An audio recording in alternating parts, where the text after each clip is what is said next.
On this episode of Narcissist Apocalypse, we talk with an abuse survivor named Bree, and Bree was married to a coercive controller.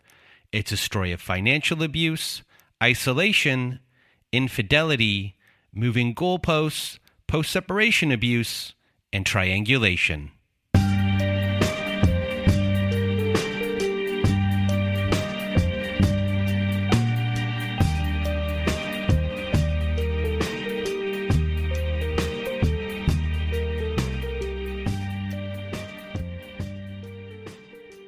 Welcome to Narcissist Apocalypse, everyone. I am Brandon Chadwick, and with me today we have Bree. How are you? Hi, Brandon. I'm doing well. How are you? I am doing well, and thank you for being here with us today. And if you want to be a guest like Bree is today, please do go to our website at narcissistapocalypse.com. Top of the page, there's a button that says guest form. When you click on that button, it takes you to our guest form page. There you can read all of our instructions and either send us an email at narcissistapocalypse@gmail.com or fill out our guest form and press the submit button. And please do send it in the format that we ask for. And for today's episode, we do have a content warning in this episode because there is talk of sexual abuse in this episode as a child, childhood sexual abuse as a child, and then later on there is sexual abuse as well in the marriage too. So there is the content warning for this episode.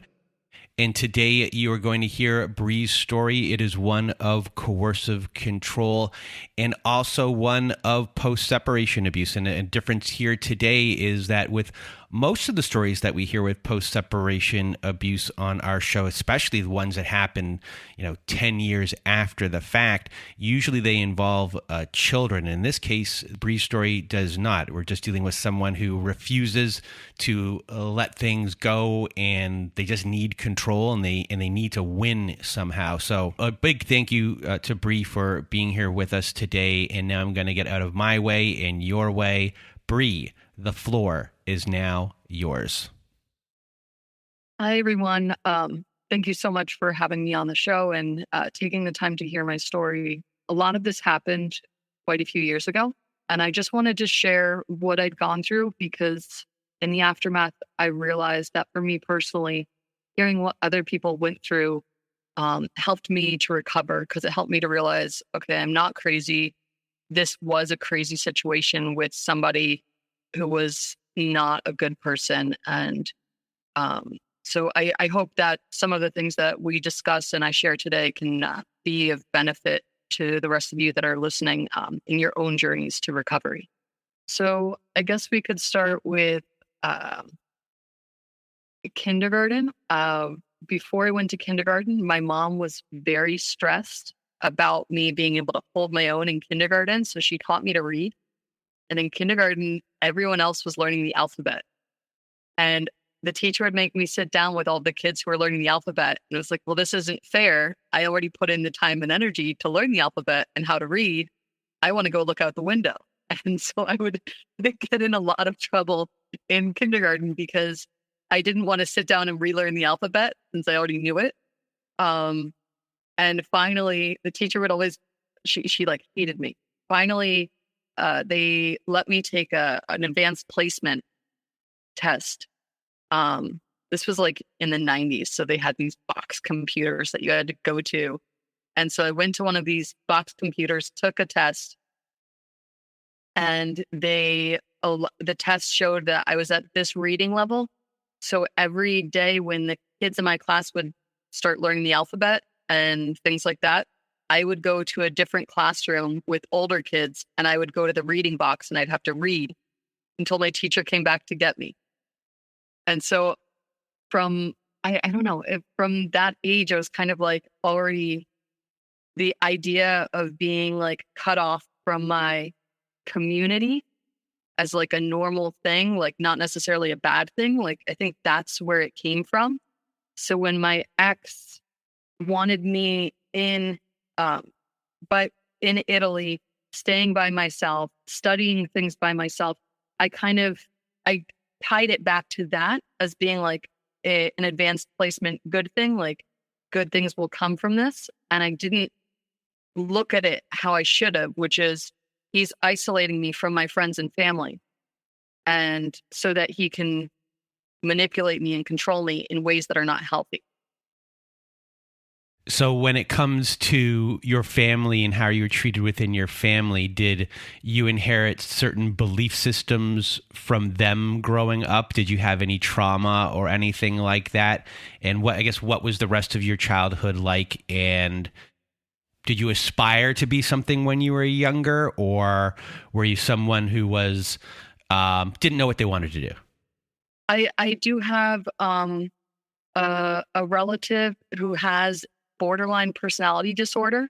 In a traditional family, she would have been a primary caregiver. In our family, we had so many people helping to run the house that we didn't have as much direct time together.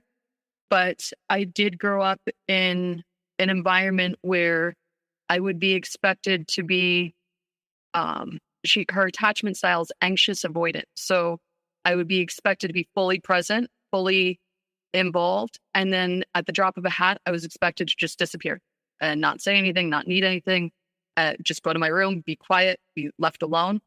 She did have a friend who was a pedophile who took an interest in me when I was 8 and started his abuse when I was 9. And he would tell me that that my parents knew what he was doing and that he was doing it because I was a bad kid and I misbehaved. And he spoke with my mother about how he would be helping her to discipline me, but he didn't clarify what that discipline was. So I thought she knew what he was doing. And it wasn't until middle school, when you have medical education, the science classes, that I actually knew, okay, this is not normal. This is not appropriate. And I talked to my mom about it. And she said, I will never forget, I was like so nervous when I was telling her. And she said that I was wrong. And I wasn't abused in this way. And I must be thinking about things that happened to somebody else. And I realized at that point that I would never get help with that at home. And I started documenting the abuse in journals in the form of sketches, because she would read my journal, but she wouldn't look at my sketchbook. So I started drawing sketches of what how the pedophile would abuse me. And I saved those so that I could bring them out when I left the house, when I got out, and could talk to adults who could actually help with that. So I think that I did not accurately understand the chessboard that I was born onto, being in the family that I was born into, until, I don't know, decades afterwards. Friendship-wise, I'd always have at least like one very, very close friend that I did everything with, that I confided in, that I knew I could trust. Other than that, I would kind of keep everyone else at a distance, at an arm's length, because I had this idea that if they got too close, they might not actually like me, and I might, like with my caregiver, she would say that she was feeling suffocated if we were with her too much. So I kind of took that belief system into other relationships, and I would always try to give people space, and only see them, like if I liked them, I'd only hang out with them once a week or twice a week so that they'd have space to do other things. So the belief system was a little bit strange. We grew up in New York City.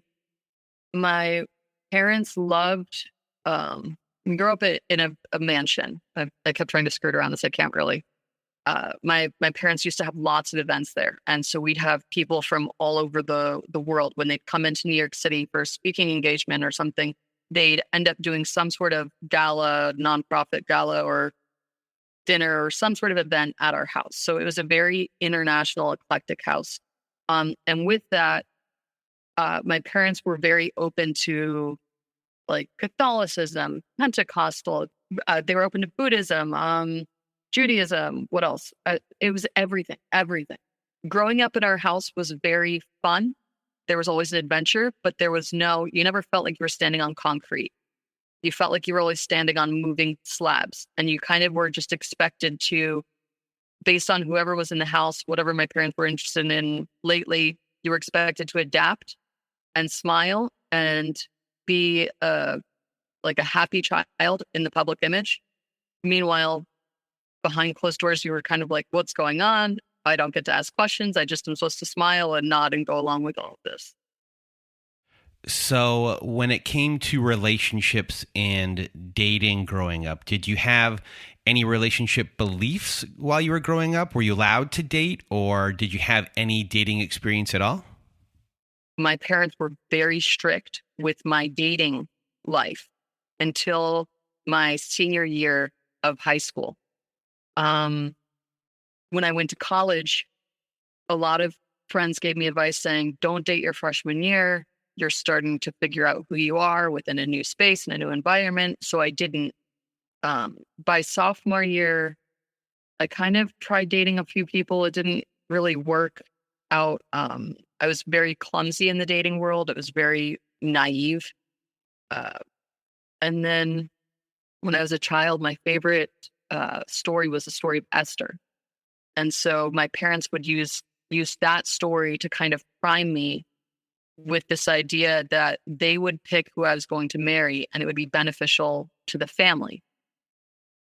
So when my junior year of college came around and I hadn't really connected with anybody that I would consider like marriage material, my parents decided, oh, we screwed up by not letting her date. Let's correct that by introducing her to someone and suggesting that this is the person that she should date with the intention of marriage. So what my parents did is they invited me we had a gala at the house and they had me fly up from school. I was at school in Florida. They had me fly up to meet this guy that they thought was the one I should consider dating with the intention of marriage. The way he presented himself to my family was very different from who he was internally. And I didn't come to know all the intricacies of that and all of the layers of that metaphorical onion until years later. And some of it I didn't understand until years after we got divorced. So I was studying medicinal and biological chemistry, and he was studying chemical engineering. And he said one of the first things that he liked about me, he saw the photo when he came to my parents had a barbecue at the house, and him and some of his friends went to it. When they were doing a tour of the house, he saw in my room photos of me, but he also saw the analytical chemistry books. And he was like, oh, no way, she has the same textbooks as me. So claimed that the first thing he liked was my intellect. But later I found out that he actually didn't want me to use my intellect for anything. He just wanted that to be sort of like a badge that he got to brag about. Okay, so a week after we met, he asked my father for permission to date me with the intention of marriage. My dad said yes. And then he called me and told me that he had said yes. And then he asked me like what I thought of everything. It was like, yeah, sure. Why not? Like, I figured, okay, a courtship, it's not formal.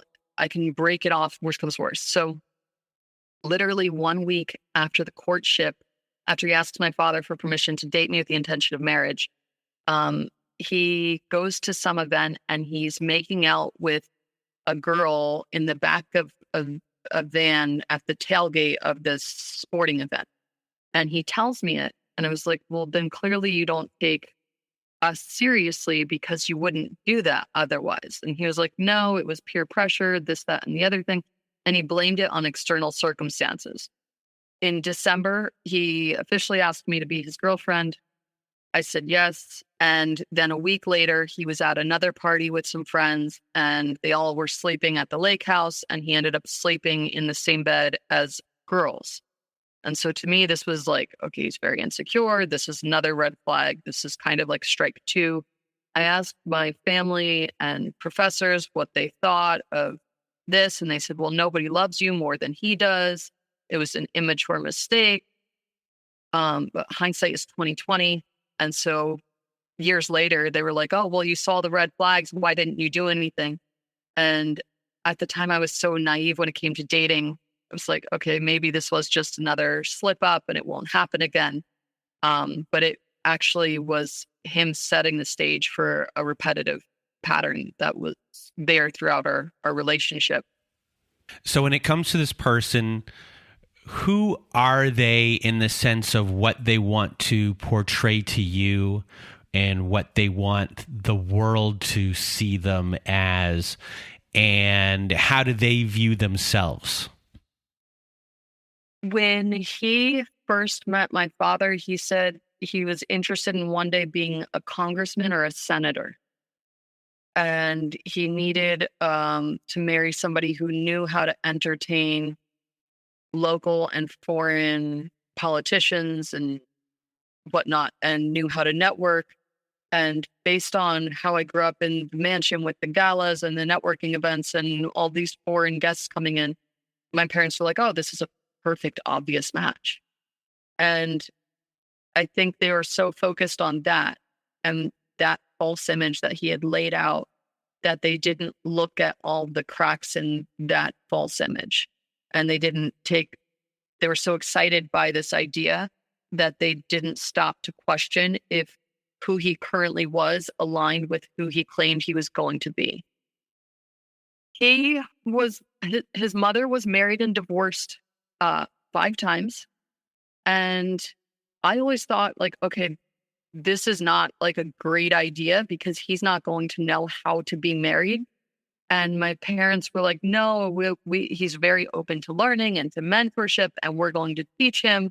But they didn't really have a great marriage either. They were both building these goals, 2 ships passing in the night. They always posed for the picture perfect postcard, but behind closed doors, they were running around pursuing different goals. Anyways, he grew up with his mother having been married and divorced 5 times. We did talk about it later in our marriage about how he always felt inadequate because his love for her wasn't enough. And she always needed the love of a spouse. And he felt inadequate when she kept replacing him with different men. And he did share some of the more traumatizing experiences, such as like he was 9 years old and she would bring him with her to bars where she would go to meet men. And one time she, after having intimate relations with one of her ex-spouses, she came in to like give him a hug and say hi to him. And he was like, don't touch me. Like, you just finished having sex. I don't want you anywhere near me. That's gross. And it was not like a great mother-son relationship. His father was radio talk show host or something. And by the time I met him, he was a homeless drug addict. So again, not a great role model. Yeah, his grandfather was very successful, and he was the one who was very active at pushing my ex to go to military school for high school, to get into to get into West Point, to make something of himself. From the courting process to when cracks start to show, I guess, how long is that period, and what are you seeing in both instances? He was night and day different before and after we got married. Completely different. And I asked him, and he agreed to this, that he viewed being married as a checkbox on a list and not a commitment to be active participant in. When we got married, he just stopped caring about me, stopped caring. He said when we were dating, I never want to stop dating my wife. It's like getting your PhD. You start with the dating period is just elementary school. The engagement period is like middle school. The first 5 years of marriage are like high school, but you should never stop learning about your spouse. And obviously that ends up not being true or truthful, as actions here are not matching words, especially in the long run. But to continue your story, after you are married, you briefly live in the United States before the both of you get stationed in Italy, and more of an isolation can obviously happen there because you are now overseas. So when does the abuse begin while you are there, and what are some of the things that are going on? The first week, literally as soon as we got back from the honeymoon, he was locking me in the apartment. And then what he would do is he would take 2 steps forward with his abuse.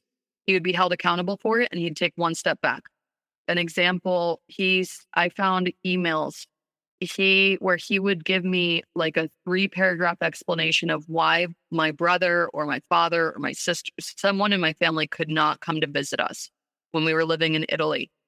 And then I found an email just like a couple weeks later where he said, "Hey, wanted to let you know I'm going to let these 5 couch surfers, which are like gorgeous German girls, stay with us for a couple weeks."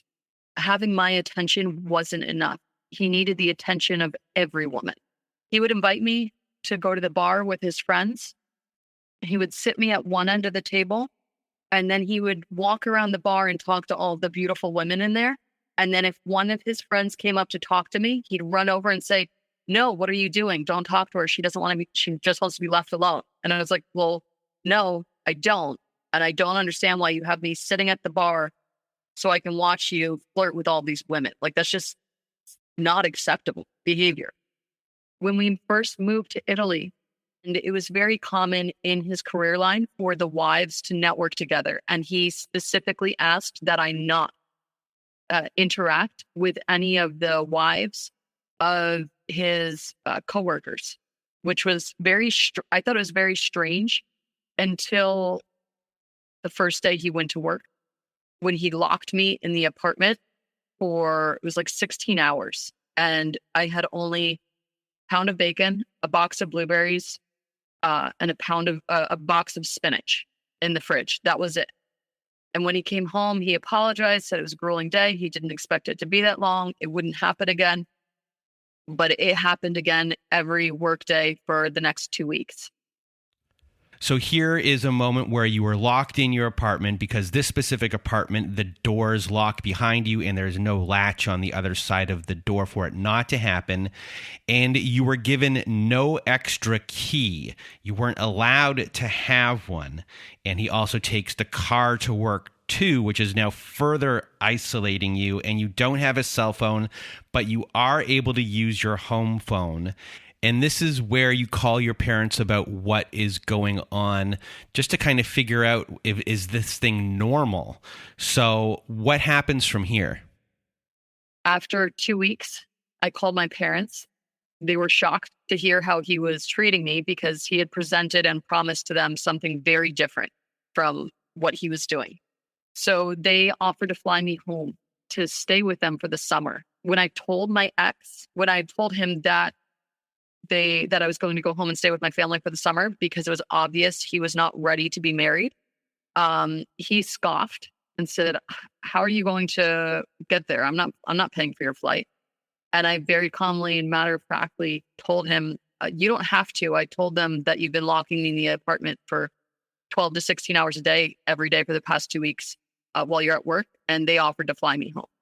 And his face went white because I think he had this idea that he could just treat me like an electronic that he put away in a closet when he didn't need it. And he did not expect to be treated, held accountable for that. So eventually you do get a new apartment after you tell him about this phone call with your parents, and you are now surrounded by more things to go out and do, and you do end up getting a key, and you have a little bit more freedom here, but we still do have a history here of actions not matching words. You have isolation that is occurring, and when there could be a secret being let out here about how you're being treated, he does conform back to the other way because you do have a channel, at least of talking to someone at this time, and that kind of forces them out of isolating you. But there's also a form of economic abuse, financial abuse that's starting here. So are you recognizing these things as abuse right here, or are you just saying like these things aren't adding up? At this point, I wasn't calling it abuse. I just thought he has no idea how to be married. He's not ready to be married. And maybe he's regretting us getting married. Like, he doesn't want to be married. He wants to be a bachelor.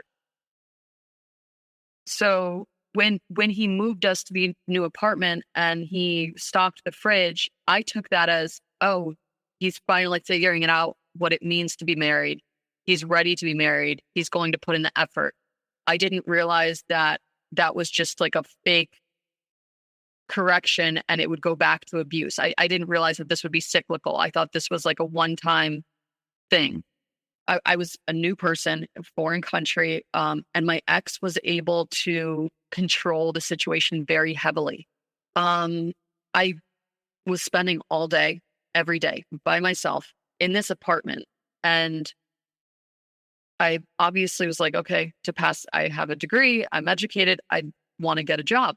And he snapped at me. He said, why on earth would you want a job? And I was like, well, I need to boost my credit score.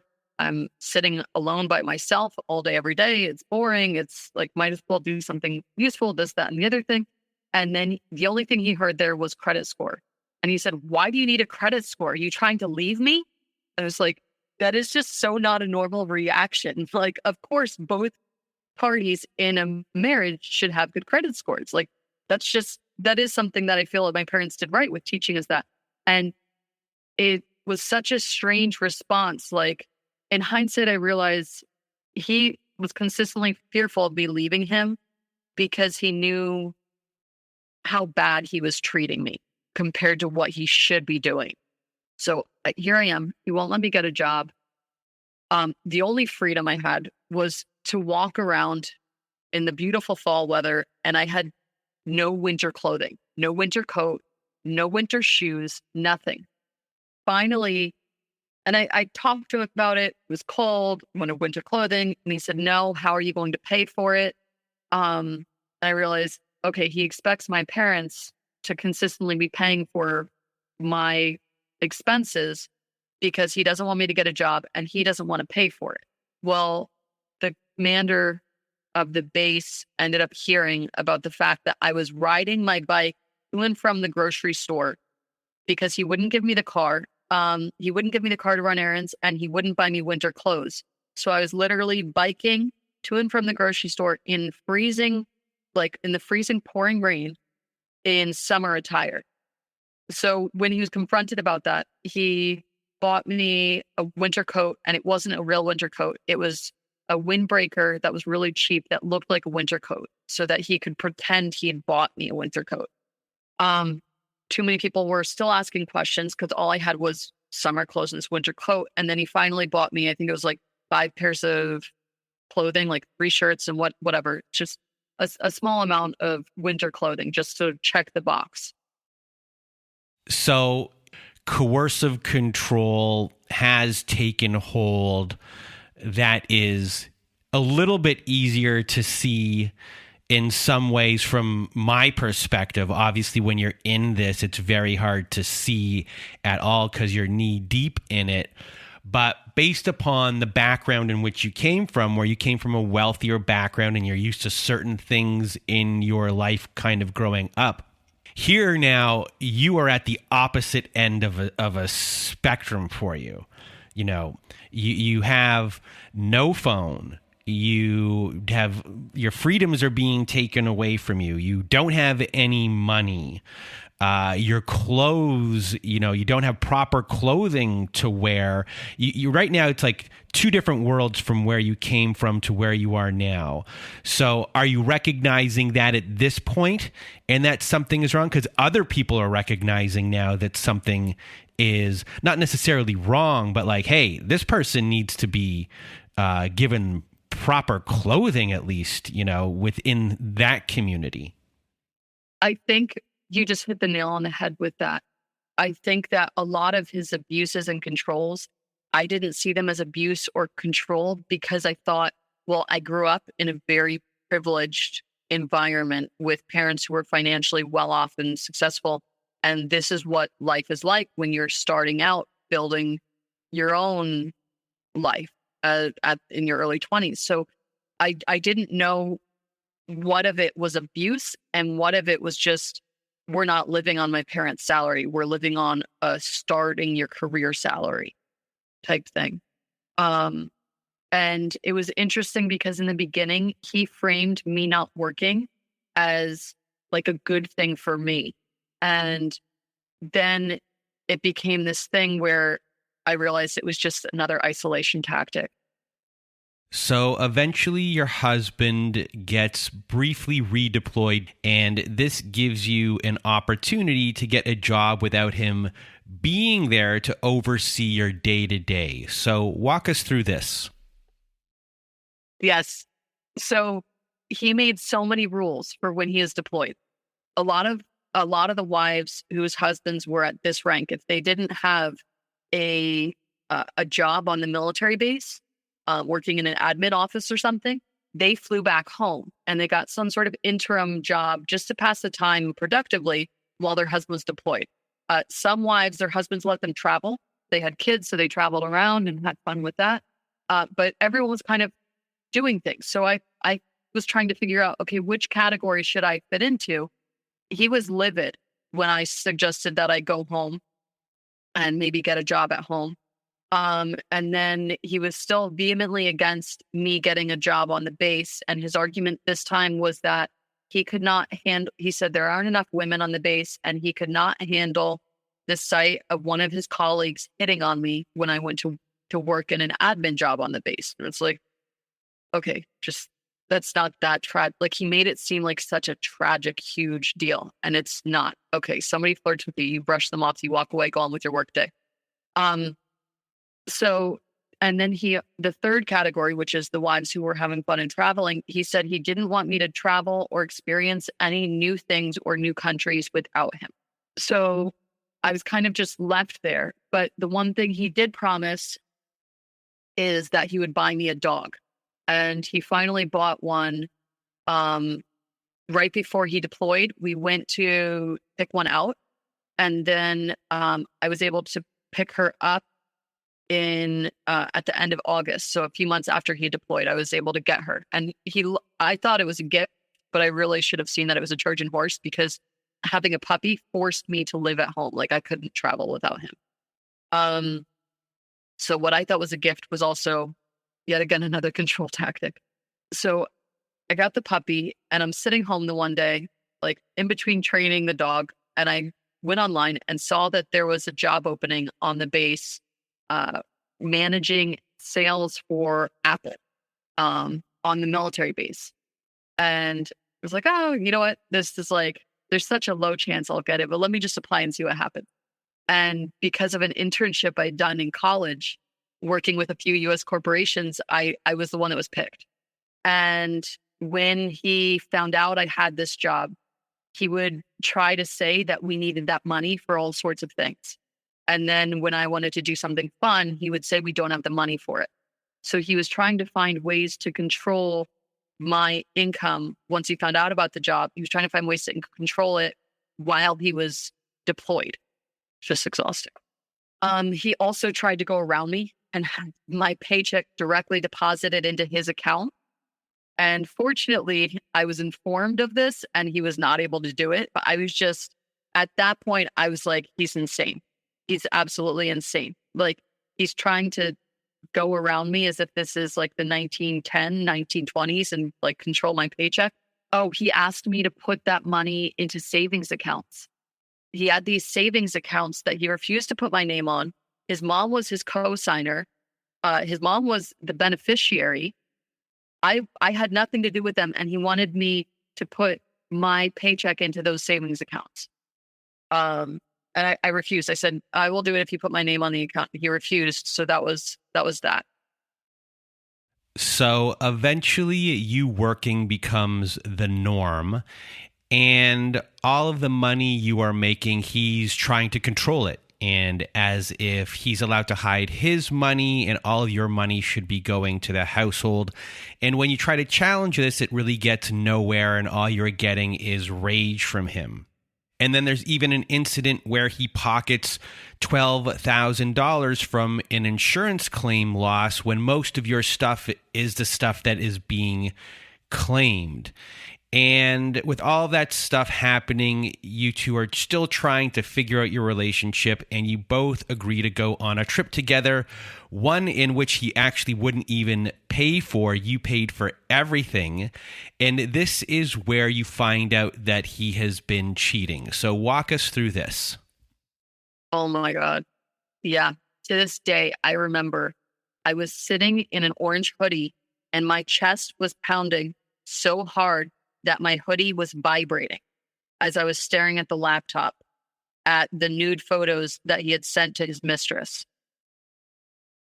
But back up to how I found out about that. So he had logged on to his email on my computer, and Gmail is set up so whichever Gmail account is logged into first, that's the one that automatically opens. So I was going to check some things. His email popped up and there was a subject line that said information about the trip. And I thought, oh my gosh, he's adding something to the trip to surprise me. Like, this is so exciting. And I was like, okay, plan the trip. I'm going to be a good wife. I'm going to print out the map so that we know how to get there. And when I clicked on it, it was a cryptic email about a trip that didn't go well. And I looked at the name of the sender and I was confused because she was writing as if she knew my ex very well, but he'd never mentioned her to me. So I typed her name into the search bar, okay, I'll get more context. 186 emails containing love letters and nude photos. My heart was pounding, and I read the final few and I was just so confused. So I started at the beginning. The first photo was from her. It said, "Remember me?" And it was a nude photo of her. Then I thought his response was going to be something like, "No, thank you, I'm married." So I smugly went to click on his response and my heart just dropped because his response was nude photos that he had sent to me saying they were only for me. And he had sent them to her as well. I saved screenshots and PDFs of everything. And then I put them into a file. And I sent that file to 5 friends to save on their computers because at this point, he was abusive. I realized he was abusive. The goggles were coming off. All of the excuses I gave him, everything was opening. And I thought he might try to destroy the evidence. He might try to hurt me.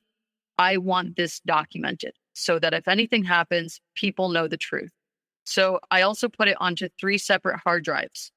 I had a friend who worked in military intelligence. I went and I gave him one of the hard drives and I said, if anything happens to me, I want you to open this hard drive and look at what's on it. And he looked at me seriously, and he was our neighbor. So he kind of knew that we didn't exactly have a healthy relationship. He was like, okay. And he took the hard drive. And then I went into my ex's office and I said, "Do you know what's on here?" He's like, "No." It was 186 PDFs and screenshots of every love letter you exchanged between you and your mistress. And his face went white. And I told him that I wanted to get divorced. And we were walking to the lawyer's office. On our way to the lawyer's office, walking over there, he said, "I don't want to get divorced. I'll do anything. What do you want?" At this point, you watch so many movies in Hollywood where there's that turning point where the bad person turns good. And so I kind of thought it was maybe one of those moments. And I really should have seen that it was just another loop in our cycle of abuse, more like a hurricane. You just keep going up these loops. So on the way to the lawyer's office, I told him everything I wanted. And he said he would do it. So we were given this piece of paper to fill out prior to meeting with the lawyer. And when we met with the advisor, she looked at the letter and she looked at me and she said, "I'm going to be honest with you." And then she looked at him and she said, if you were really married to her, she wouldn't need to put any of this in writing. You would just want to do these things for her. And then she said to me, she's like, "I'm supposed to advise you on why you should not get divorced." But looking at this list, I can tell you that you don't have a marriage. I was shocked because so many people have been saying, like, so pro me staying in this marriage. And then I finally had somebody who was looking at the cold hard facts saying, this isn't a marriage. So she nodded to her assistant, and her assistant walked us directly into the office of the lawyer who's responsible for drafting divorce documents. And he started drafting everything from there. So you end up going on a pre-divorce trip with a friend you made whose husband was also cheating on her. So what happens on this trip? We called it the divorce celebration road trip.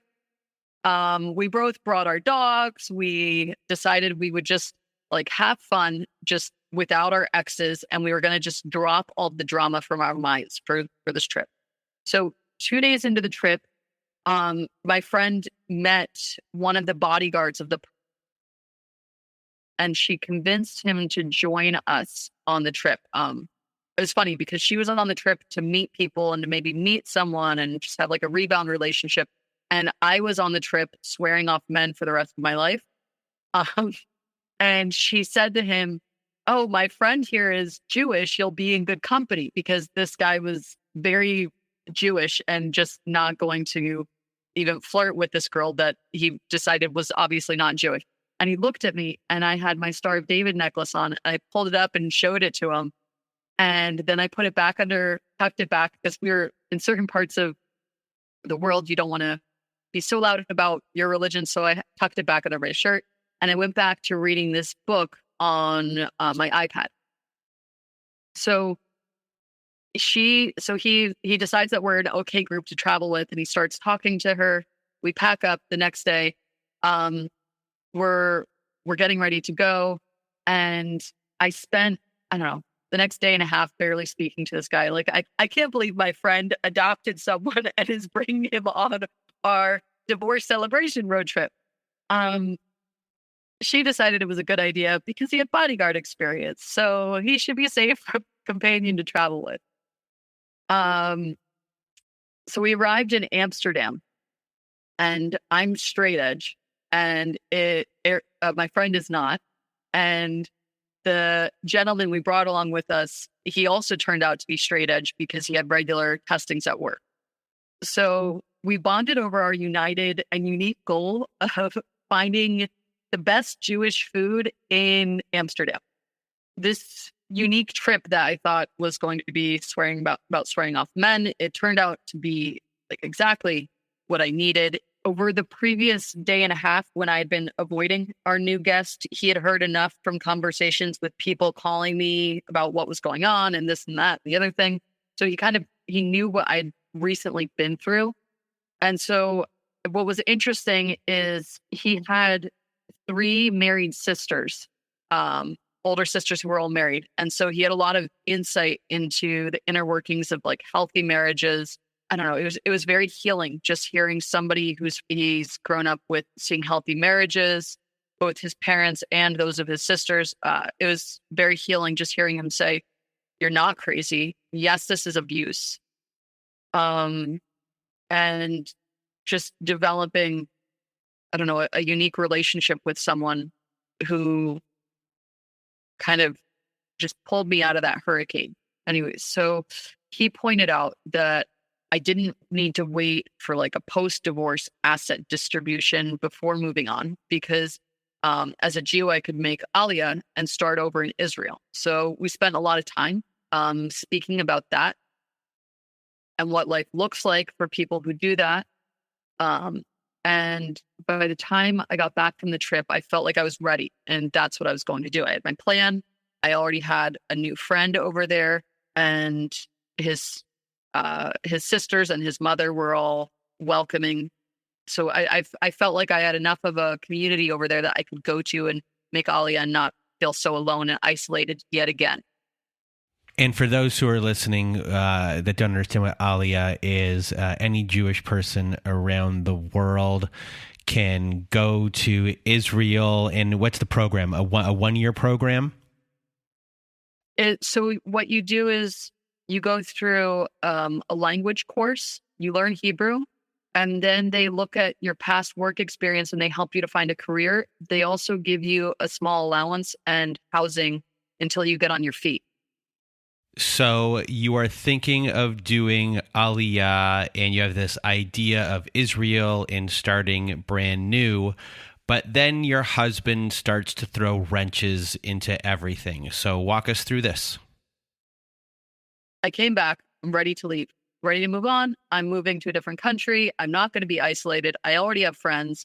And my ex told me that they could not process our divorce request because under Italian law, we would need to be separated for 3 years prior to a divorce being granted. Later, I found out that this was a lie. And he didn't want to sign the documents because the lawyer drafted an agreement that would entitle me to half of everything, all of the money that my ex had been hiding away in 4 retirement accounts and savings accounts during our marriage. When we got divorced in the US, he had already squirreled that money different places. And so he claimed that he had none of it by the time we got divorced years later in the US. So I told him, sorry, I was just telling you what ended up happening in the end. Now let's go back to what actually happened next. So I told him that I'd met someone and I was moving on, and he threatened to kill him if I did not give him one more chance. So obviously I was incentivized by this coercion to give him one more chance. So once you two are back together, things really shift from you not being allowed to work to you working to now you being expected to be the breadwinner. So tell us how all of this came about. To facilitate my ex's affair while he was deployed, he had to use a helicopter to get from the base that he was stationed on to that of his mistress. And when commanding officers found out about his misuse of military equipment in a war zone, he was flagged for dishonorable discharge from the military. To this day, everybody who knows what he did in order to switch that to honorable discharge, they won't tell me what he did. They just have this disgusted look and they say that he did very sketchy things in order to get that. So he ended up in the end having an honorable discharge. But back to the whole point here is he spent the next few weeks talking about how I had ruined his career, not his affair, me. I had ruined his career. And if I had not made his affair known, his career would not be in jeopardy. So because of this, he decided that the best course of action would be for me to become the breadwinner. And this would start with me going to business school. So here we are. After the holiday rush at the end of 2013, I stepped down from my role managing the Apple sales, and I began studying for the business school entrance exams. I told my ex that if I were to do this, I wanted to do a JD MBA in the US. And he went absolutely nuclear on me until I agreed that I would only apply to business schools that he approved of, all of which were based in Europe. So trouble arose when it came to pay for business school because he was so adamant about me not having a credit score that I didn't have a credit score. So nobody would give me a loan when I wanted to apply for one. And he blamed it on my family members. Instead of taking ownership for the fact that he fought for me to not have a credit score, he blamed it on other people again. He finally found an institution that granted him a business school loan. And he did some sketchy things in order to get it set up so that he could take out the loan and I would not co-sign it. And none of us know to this day, like how he got it. We just know that he did. So when I asked if I could co-sign the loan to establish a credit score, he said the loan company did not want my name anywhere near the student loan, which we all know is not accurate because student loans are used to establish credit scores in the US. So again, he wants me to be the breadwinner, but he doesn't want me to have a credit score. He was at war with himself, wanting control, but also wanting to have a wife who was self-sufficient. And it was exhausting being stuck inside of that war. So you're going through this exhausting minefield. He's cycling through these different control moving goalposts. Is he verbally abusing you, or is he putting you down at these times too to try and keep you down or off balance so you start to question yourself?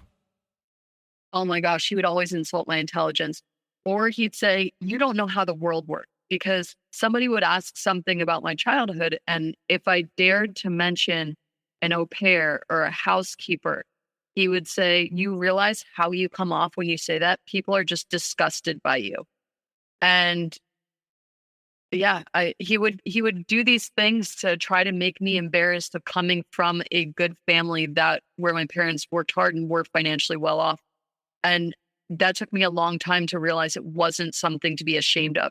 Anyways, so in the fall of 2014, I took a 23-hour car ride to Spain.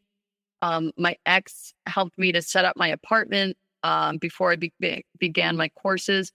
The last night of his visit was me having the eye-opening revelation that I would die if I stayed with him, because he sexually abused me so badly that I was in pain for almost 2 weeks. It was 10 days. And this was the final wake-up call. I realized that he would never stop and I would never survive if I stayed with him. I realized that if I had kids with him, they would grow up watching their mother not only be abused in every single way. And I realized that was it. I would not survive staying married to this person. This is when I realized that the abuse was an addiction for him. The control was an addiction for him, and it was insatiable. And nothing would ever be enough. No amount of compromise, no amount of sacrifice on my part would ever be enough. Rather than let me move on, and I told that I needed the divorce paper signed. I told him that, look, I'd given him a second chance. He blew it. And that he had crossed the line he could never uncross. And rather than letting me just move on in peace, he proceeded to tell every one of our friends in Italy that I had asked for a divorce because I wanted to be a business school slut. And some were blind enough to believe him. And that really hurt because I was the victim over and over and over again. And he made sure that I walked away with the mud on my face when he was the one that put it there. Yeah. But I mean, at the time I was a silent victim. I just wanted to be silent about it. I wanted to move on. I didn't want to have to deal with it. I thought if I was silent, he would let me move on. And then years later, I mean, here we are more than a decade later. He still is not letting me move on. Like, he still keeps trying to come after me as if I'm a victim that he should be entitled to control. So before we get to that, you eventually go through the divorce process, which turns out to be very long. So I guess walk us through this. So our divorce was very long and drawn out. I found out later that he did this on purpose because it gave him the time he needed to hide every asset that we had accumulated or he had accumulated during our marriage. He would brag that he was living in hotels, eating every meal out, and spending his weekend using his accumulated points to stay at Marriott's in exotic locations like Mexico. And then the next minute, he'd claim that he was living on a friend's couch, eating nothing more than protein shakes. And he was so poor because he was trapped under the debt that we had accrued mutually during the divorce. And he was claiming it was all mine. So he had taken all the assets, hidden them, kept all the debt. And then he said that he was paying it off. And it was my fault that he was living a poverty life. He wanted to keep mutual false narratives all existing at the same time. He did a lot of unethical things throughout our marriage, throughout our divorce, throughout our separation. And facts about this were peppered all over the web in just social media posts where I didn't realize I was showcasing his abuse and I thought I was showcasing something he did forgetful. And I realized later, no, this is abuse. So he asked, each time he found another piece of evidence of his abuse, he would contact me about it, ask that it be taken down. And what he said is the girls that he was dating would find these posts and bios and photos, and then they'd break up with him. So he felt that I was to blame for his inability to maintain a relationship. And he went so far as to threaten me, saying if this was preventing him from moving on, and if I didn't let him move on, he would find ways to prevent me from moving on too. So again, he's not taking ownership for being a bad boyfriend. He's claiming that it's my fault that he's having all of these relationship problems. So being a total idiot, and just wanting to keep the peace, I started to speak well of him in public, thinking, okay, he'll let me move on. What I didn't realize is he then said, see, she's speaking well of me because I didn't abuse her, but she abused me. And he would make up things. And in this case, you are being used in two different ways. One, he is triangulating you with these other people, and you're this person who's now his vouch that he's a good person if he's trying to get someone into an abusive relationship. And then at the same time, you are still being abused and controlled in this situation. So it's like a double-edged sword that is going on here. Yeah.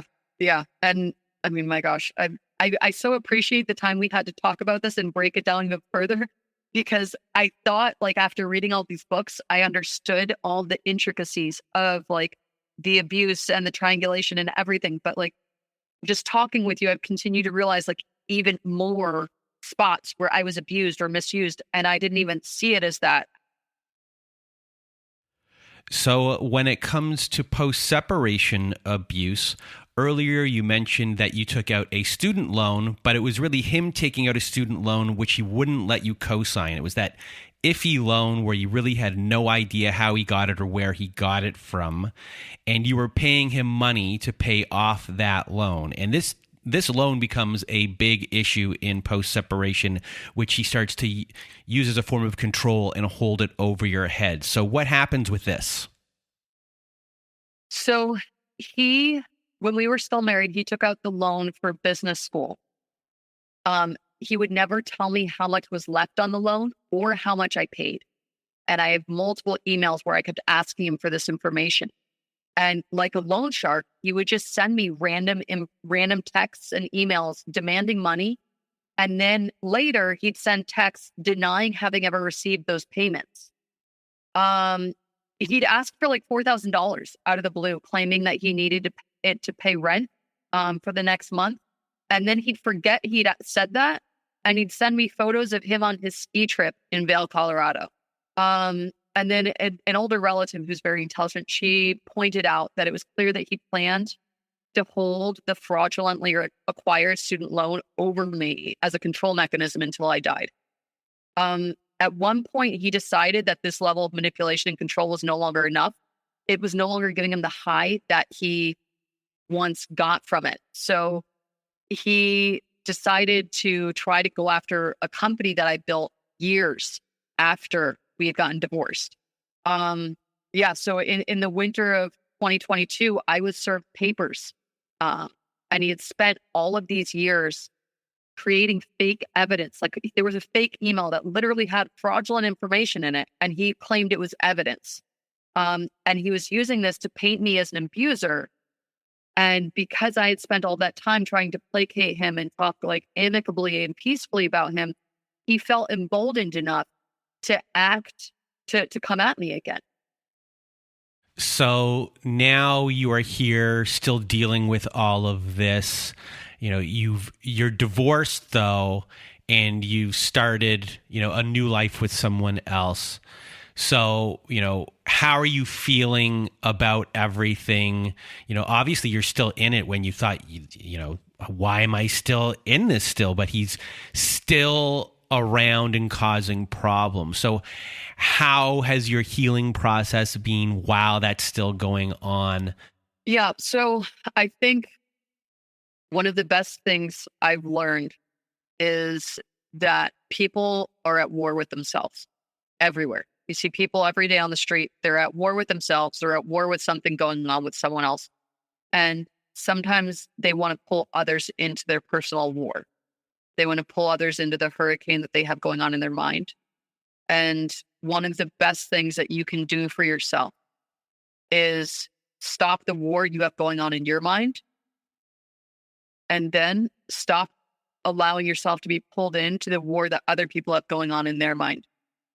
For example, I had someone the other day, we were in a business meeting and he kept trying to disagree with me. And finally I said, you keep looking for reasons to disagree with me. Stop doing that. And he laughed because he realized that's what he was doing.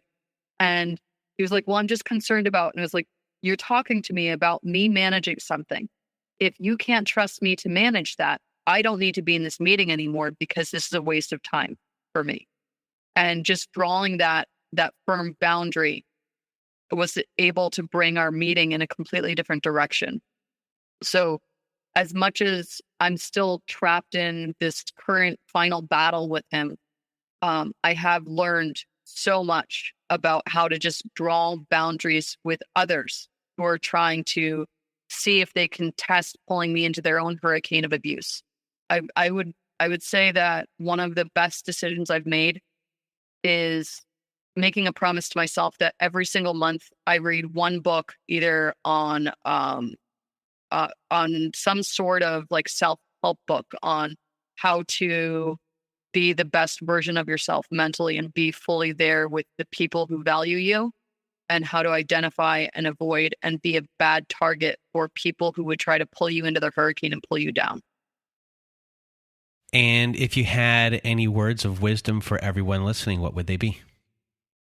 If you have had the unfortunate experience of being in a relationship with an abuser, the first thing I'd say is listen to episodes on this podcast. Listen to the stories of other people, because by listening to the stories of other people, you'll realize abusers bank on you thinking that you're crazy and you're the problem. And resources like this, they help you to realize you're not the problem. You're not crazy.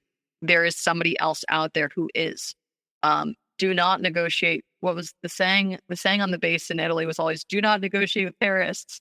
But I would say that applies here too. Do not negotiate with an abuser. No, this is the boundary. And if you're not okay with this boundary, and if you're not okay with this, then you can move on. Well, Bree, I really want to thank you for being our guest today, sharing your story, showing coercive control. You know, this person still isn't leaving you alone. And some abusers, they want to win at all costs, and they can do things in any way. And they're always reaching into a bag of tricks to try and do it. And he's just still so hyper-focused on you, which is unfortunate, but it's a reality of so many people. And I know that you validated that for so many people today. And I can't thank you enough for being here, sharing your story, and helping change someone's life. So a big thank you for being here.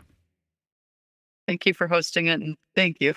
Well, thank you once again, Bree, for being here with us today. And if you want to be a guest like Bree was today, please do go to our website at narcissistapocalypse.com.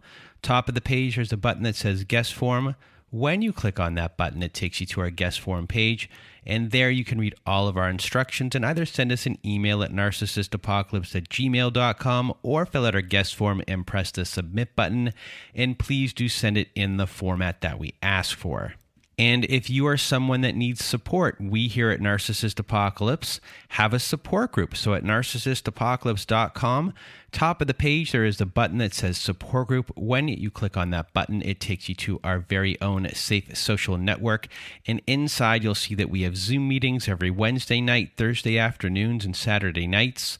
We also have forum boards for you to post on to get the validation that you need from survivors just like you. It is a wonderful group of people on there, and you can share your experiences and make friends as well. So if you need support, join our support group today.